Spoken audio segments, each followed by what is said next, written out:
మీ ఇంటర్వ్యూలే వచ్చాయి రెగ్యులర్‌గా 'నాగార్జున' గారితో. ఎందుకు? ఎందుకంటే ఆహ్, కిరణ్ గారు ఎప్పుడు అనుకునేవాళ్ళు కంఫర్ట్‌గా ఉంటారు. ఎందుకంటే నేను గూడా అలా తిక్క తిక్కగా అన్నీ మర్చిపోయేదాన్ని. ఆయన మర్చిపోయేవాళ్ళు. ఇద్దరం నవ్వేసుకునేవాళ్ళం. తర్వాత ఓకే. Let's do it. అంటే he is such a lively and very positive person to be around. He is on the టాప్‌లో ఆయన నాకు మేజర్ కంఫర్ట్ ఉండేది. నేను రాకపోతే 10 నిమిషాలు లేట్ అయితే ఆయన స్టార్ట్ చేసేవాళ్ళు. ఓకే. అనితది నేనే చేస్తాను. రేపు పొద్దున్నే యాంకర్ అయితే ట్రస్ట్ మీ నేనెళ్ళి అడిగాను గూడా. అప్పుడేదో అన్నారు యాంకరింగ్ గురించి. ఇప్పుడు మీరే యాంకర్ అయ్యారేంటని అడిగాను. అంటే ఈ అంటే ఎక్స్‌పీరియన్స్ అదే 'బిగ్ బాస్' 'బిగ్ బాస్'కెళ్ళినప్పుడు అడిగాను నేను.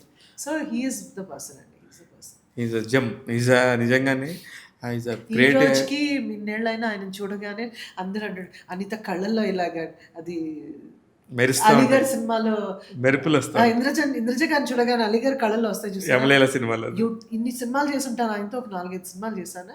ఆయన ఇంకా ఎళ్లి ఆయన ఏదైనా అంటే నా కళ్ళల్లో ఇలాగ మెరిసిపోతుంటది. "ఏయ్! స్టాప్ ఇట్" అంటారు.